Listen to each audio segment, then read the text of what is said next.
Welcome to Fall Guys 2.0. Well, I mean, 2.0, it's not going to be as good as the original, but it's going to be our own version, so that's good enough for 2.0 to me.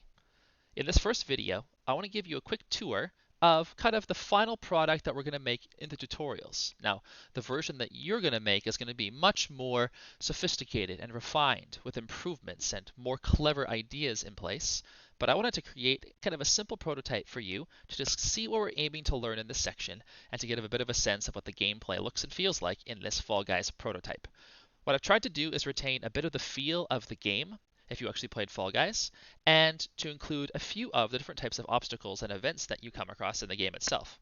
Of course, adding things like the multiplayer and some of the different, more complex mini games is going to take us more time than this unit has time for, but we can do some pretty cool stuff with a small amount of time that we have. So let's see what happens when I press play. The first thing I see is that I have this fall guy that animates and runs around, and I can actually jump and have a little jump animation, and I can get hit and fly off the map, and if I do, I respawn back where I started, giving me another chance.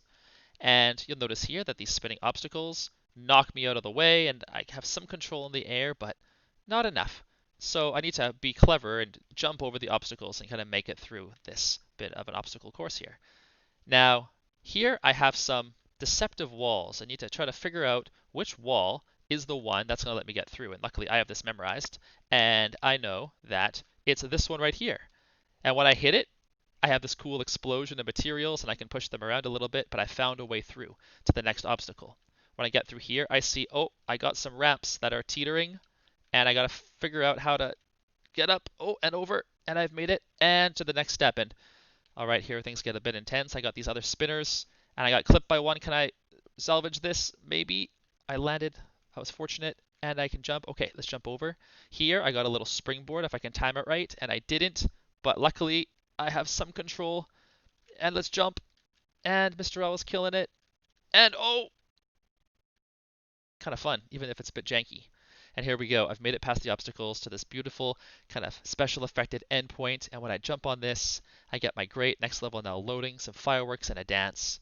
And I load into my next level, which has not been worked on yet because I've only made one for this prototype. So let me exit out of play mode and just back in for a sec.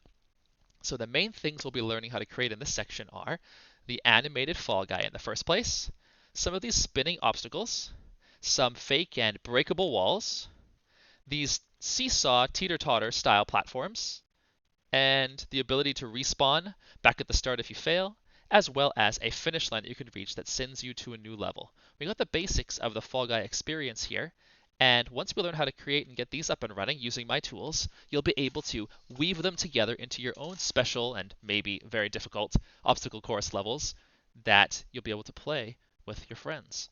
So, see you in the next video to learn how we might begin.